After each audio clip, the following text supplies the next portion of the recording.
남북 관계는 그 2018년 평창 동계올림픽을 계기로 이른바 한반도의 봄이라고 하는 이제 그 한반도 평화 또 비핵 이런 문제와 관련한 큰 흐름이 이제 잡혀가는 그런 과정이 있었죠. 근데 그 판문점 선언이라든가 또 북미 간의 싱가포르 북미 공동성명 같은 그 획기적인 남북 합의, 북미 합의가 있긴 했지만 가을의 결실을 거두지 못하고 현재는 이제 교착 국면에 빠져 있다고 할 수 있겠습니다. 물론 지금 문재인 정부는 임기 막바지에 들어가 있고 또 미국의 바이든 행정부는 임기 초반 이런 이제 과도기이긴 하지만 남북미가 톱다운 방식으로 시작한 이 프로세스가 결실을 거두지 못하고 또 다음 정권까지 이런 상태가 지속된다고 한다면 많은 시간을 이제 허비하게 되겠죠. 그래서 미국의 신행정부와 한국의 이제 그 끝나는 행정부의 약간의 그 시차가 있긴 해도 지금 그 프로세스에 어느 정도 불가역적인 어느 정도 합의들을 만들어서 다음 한국 정부가 이 프로세스를 이어갈 수 있도록 해야 하는 매우 중요한 시기에 접어들었다고 할 수 있겠습니다. 무엇보다도 그 북한이 어쨌든 2017년 11월 달에 국가 핵무력 완성 선언 이후에 그 핵무력을 고도화하고 있다.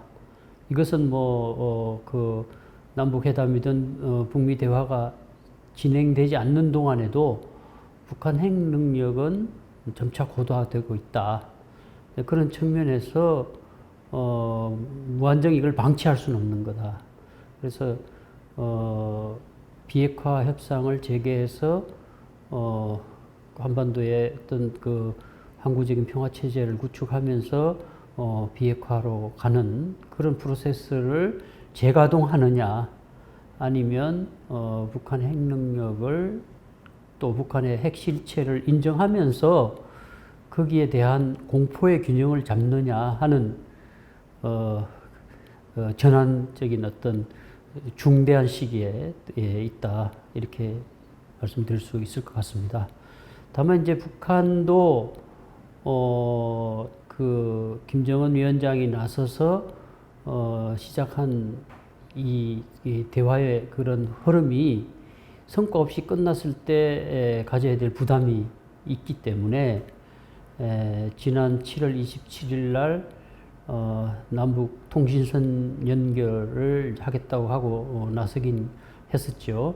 그래서 이 반전의 시기를 그 마련해야 한다는 기본 입장은 제시하고, 다만 이제 그 미국과 한국이 그 북한이 요구하는 몇 가지 그 대화를 위한 전제 조건을 충족시킬 수 있느냐 하는 데 따라 이제 그 북한 입장도 정하겠다고 하는 입장을 그동안 밝혔고요. 그래서 현재 상황에서는 8월 한미 군사연습으로 다시 좀 그 교착 국면이 지속되고 있긴 하지만 그 김여정 부부장 담화 등을 통해서 문재인 대통령이 제안했던 종전선언에 대해서도 관심을 갖고 있고, 또 남북 연락사무소 재개설, 그리고 나가서 남북 정상회담까지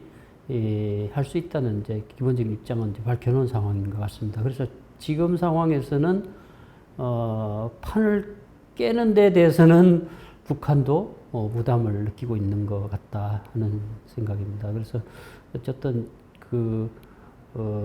지금 시기가 매우 어떤 이제 앞으로 정세를 가름하는 중요한 시기인 건 분명하다고 말씀드릴 수 있을 것 같습니다.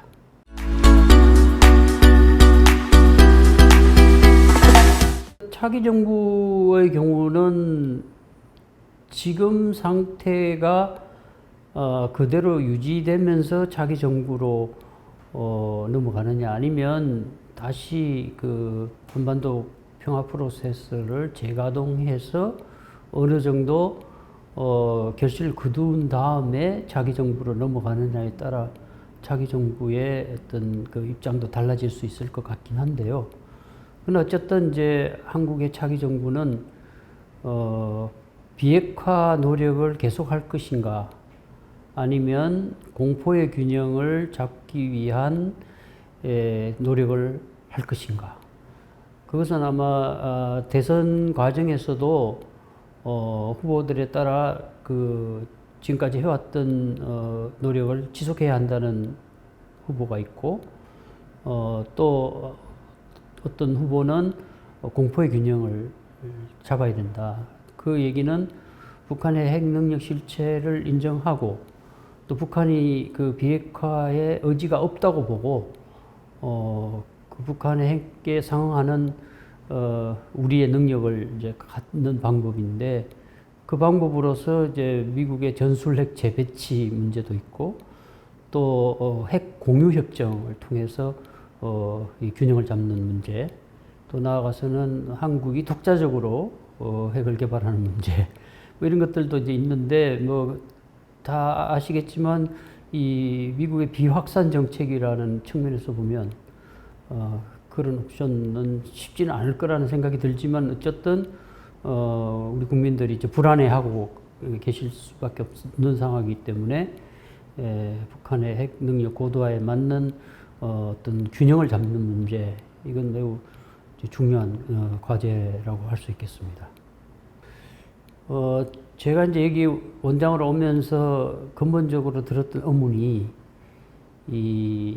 우리가 분단이 거의 70여 년 이상 지속되고, 그동안 계속 뭐 역대 정부가 통일을 지향하고 또 노력하고, 또 우리 많은 그 국민들은 염원하고, 그랬음에도 불구하고 통일은 오히려 멀어지는 듯한, 지금은 사실상 누국가 체제로 가는 듯한 이런 이제 흐름들이 있는 것 같고, 그 다음에 이제 핵 문제도 90년대 초에 본격적으로 불거진 이후에 30여 년 동안에 그 해결하려고 하면 할수록 고도화되는 역설이 형성됐습니다.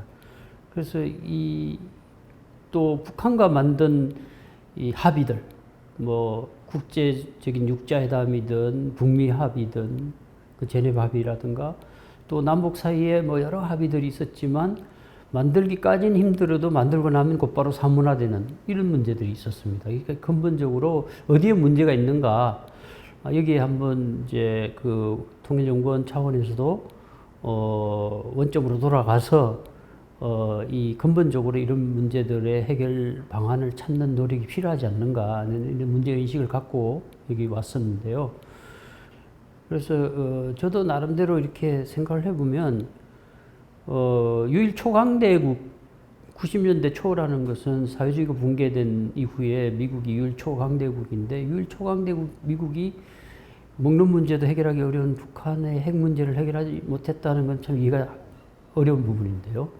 그러니까 결국은 그 북한이 핵을 가지려는 동기가 그 북한 핵을 억제하려는 노력보다 더 강했다는 것이 될 수는 있겠지만, 세부적으로 들어가서 보면 전략적인 어떤 노력의 실패라는 것도 생각해 볼 수 있지 않는가.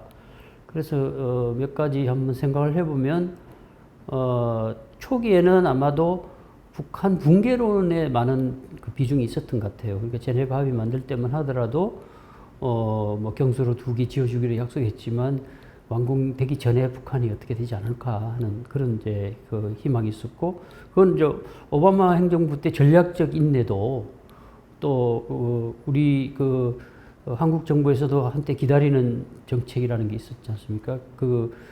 그런 정책들이 결국은 북한 붕괴론에 근거해서 막연한 어떤 희망적 사고나 기대를 이제 반영한 것.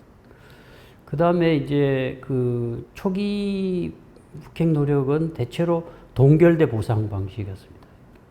그리고 평화 체제나 이 문제는 뒤로 빼놨습니다. 육자회담에서도 보면 별도의 포럼에서 추후 논의한다 이렇게 돼 있었습니다. 그래서 결국 이제 북한이 핵을 버릴 수 있는 동기를 제거하는 노력. 북한은 이제 북미 적대 관계의 산물이라고 늘 얘기했는데 그런 부분에서 정전 협정에 기초한 어떤 질서를 이제 바꾸는 노력 이런 부분은 뒤로 밀어놓은 거. 이것도 북한의 비핵화를 촉진하는데 실패한 거 아닌가. 그래서 지금 이제 종전선언 얘기 나오는 것도 평화협정을 바로 갈 수 없으니까 앞에 이제 정치 선언을 하고 장기적으로 평화 체제로 가는 노력을 하면서 이제 그 비핵화를 추동해낸다는 그런 논리로 지금 나오고 있는 것 같긴 한데요. 그 뒤늦게 지금 이제 그런 얘기를 하고 있지만 이미 사실상 핵은 상당히 고도화돼 있고, 그 다음에 이제 중국 변수이죠. 중국이 한반도의 그런 비핵화 협상에 어떨 때는 관여하고 어떨 때는 배제되고, 그런 과정에서 이제 중국의 적극적인 도움을 받기 어렵고, 그 다음에 또 이제 이후에는 미중 간의 전략 경쟁이라는 구도 속에서 사실상 이제 북한 위협론이 미국의 대중국 전략이나 동아태 전략이나 인태 전략이나 이런 데 활용당하는 측면이 있었다는 거죠. 이제 그런 관계로 초점을 잃었다 이렇게 볼 수 있을 것 같고, 이제 그 밖에 최근에 시작했던 노력은 그런 이제 모든 것을 뛰어넘어서 톱다운 방식으로 하겠다 이렇게 했는데, 결국은 정상들의 의지가 국내 구조의 반발, 특히 미국이나 이런 데서는 국내 구조의 어떤 여론이라든가 재선 문제라든가 이런 것이 강하게 반영되고, 그래서 국내 구조의 반발로 정상들의 그런 의지가 제대로 관철되지 못했다. 마지막으로는 이제 북한의 의도인데요. 무엇보다도 이제 상대가 북한인데 북한의 의도를 제대로 읽고 그걸 활용하는 측면도 있어야 되고, 그런데 의도가 무시되고 또 그 의도를 때로는 이제 오독하거나 무시하거나 이렇게 하면서 결국은 비핵화 테이블로 북한을 끌어냈는데 실패했다. 그래서 이런 이 복합적인 것들이 작용해서 지금까지 이제 왔다는 거죠. 그렇기 때문에 해결도 매우 어렵다. 이게 해결할 수 있는 타이밍이 있는데 그 타이밍을 놓치고 지금에 이르러서 이제 핵을 60기에서 많게는 100기까지 가졌다고 하는 북한에 대해서 완전한 비핵화를 실현한다는 게 얼마나 이제 어려운 과정으로 갔는가. 그래서 어쨌든 지금 바이든 행정부가 조정된 실용적 접근이라는 포괄적인 다소 추상적인 얘기만 하고 있지 실제적인 로드맵 같은 건 제시하고 있지 않고 있고, 그러니까 미국도 사실은 그동안 내놓을 수 있는 모든 선택지는 다 내놨을 겁니다. 그래서 저는 만약에 이제 어떤 선택을 하느냐 하는 부분은 지금 바이든 행정부든 한국 현 정부든 다음 정부든 이제는 선택의 문제이다. 모든 이제 옵션들은 지금 테이블 위에 올라 있는데 어떤 선택지를 이제 선택하느냐는 문제인 것 같습니다. 그래서 지금 바이든 행정부가 대선 과정 때에 그 당시 바이든 후보가 얘기한 것은 핵 능력 감축에 북한이 동의한다면 정상회담 할 수 있다. 이 정도. 그것이 이제 현재 핵을 인정하면서 핵 군축 방식으로 핵 동결하고 그 다음에 이제 통제하면서 완전한 비핵화로 가는 이런 군비 통제 방식에 동의하는지 안 하는지 정확히는 알 수 없지만 이제 그런 방식이라고 한다면 이제 북한도 어느 정도는 호응할 가능성이 있다. 그래서 지금도 남북 관계나 이런 측면에서 이제 북한이 얘기하는 것이 보면은 상호 존중이라는 말을 쓰고 있습니다. 그러니까 서로 상대를 인정하고 협상을 하자. 그리고 한반도에서의 어떤 세력 균형을 인정하라 이런 얘기를 자꾸 하고 있거든요. 그 얘기는 결국 이제는 자기들의 핵 능력을 인정하는 가운데 협상하자. 그래서 결국 이제 이 프로세스가 재가동되려면 과연 한국과 미국이 이 북한이 요구하고 있는 그 핵 능력을 인정하는 가운데 그 핵 능력 감축 방식으로 받아들일 수 있느냐. 이전에 했던 선비핵화 방식, CVID나 FVD 방식을 이제 접고 이제 실체를 인정하면서 그 능력을 감축시키면서 점진적으로 이걸 단계별로 동시행동으로 해결할 의지가 있느냐. 그런 문제인 것 같습니다. 그러니까 물론 선택지는 다 나와 있는데 어떤 이제 선택을 할 것인가가 문제라고 할 수 있겠죠. 그 문제라고 할 수 있겠습니다.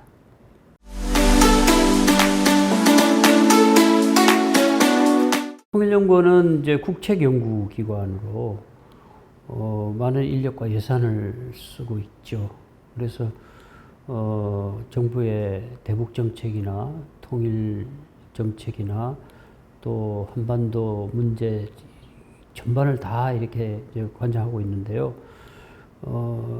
그러니까 이렇게 지금 풀리지 않는 여러 가지 문제에 우리 연구원의 노력도 일정한 그 한계가 있긴 해도 책임도 있다 이렇게 느끼고 열심히 이제 뒷받침하기 위해서 노력을 해야 된다는 생각이고요. 저는 사실상 지금 이제 그 현 정부도 평화 우선의 한반도 정책이라고 해서 통일이나 이런 것보다는 이제 평화를 어떻게든지 그 정착시키고 다른 어떤 가치보다 평화가 우선한다는 데 대해서는 뭐 동의하는 측면이 있고요. 그래서 어쨌든 한반도의 그 평화를 유지하면서 비핵화 문제라든가 그 안정 문제라든가 이런 문제들을 이제 해결해 나가는 노력을 우리가 해야 되는데 저는 이제 여기 취임하면서 내걸었던 경영 목표 중에 하나가 한반도 이 생활 공동체였었습니다.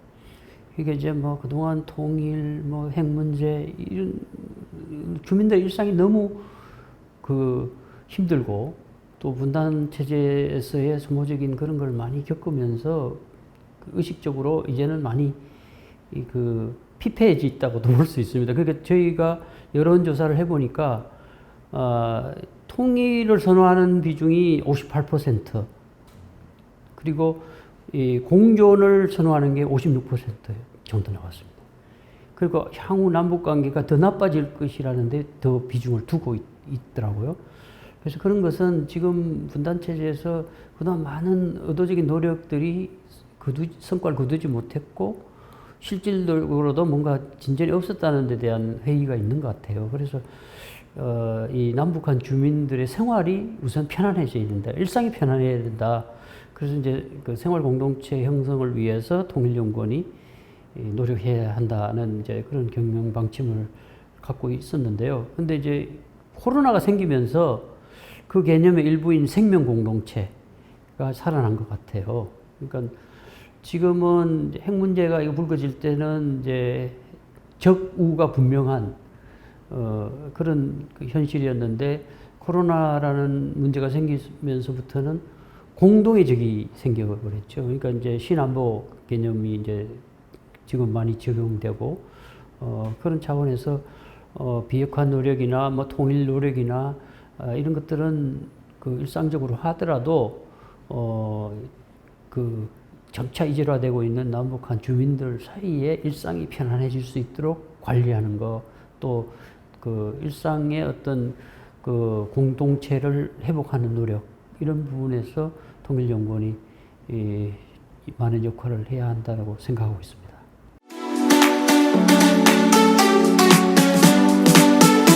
그래서 제가 주력했던 부분이 업무의 체계화, 효율화, 그리고 이제 팀장 그리고 실장 중심 체제로, 그러니까 원장이 누가 오든 시스템 위에서 이 원이 잘 돌아갈 수 있도록 체계화하는 노력을 열심히 했고요. 앞으로 아직 제대로 이제 지금 하고 있는 과정에 있는 일 중에 하나가 연구원이 1년 단위로 과제를 수행하고 1년 농사인 것 같아요. 그런데 이게 그 30년이면 축적된 어떤 저장고가 있어야 되는데, 로 데이터를 비롯해서 그 누구라도 연구자들이 필요로 하는 데이터가 통일연구원에 들어가면 있어야 되거든요. 근데 이제 그런 부분에서 그동안 그게 좀 미흡하다는 생각이 들었습니다. 그래서 데이터 플랫폼을 구축해서 이쪽 우리가 해당하는 분야에 관련되는 연구원의 그 축적된 성과, 또 외부에 있는 것들 이런 걸 다 가능하면 모아서 그 연구할 수 있는 그 지원할 수 있는 그런 데이터 플랫폼을 구축하는 노력을 남은 기간에 열심히 해볼까 합니다.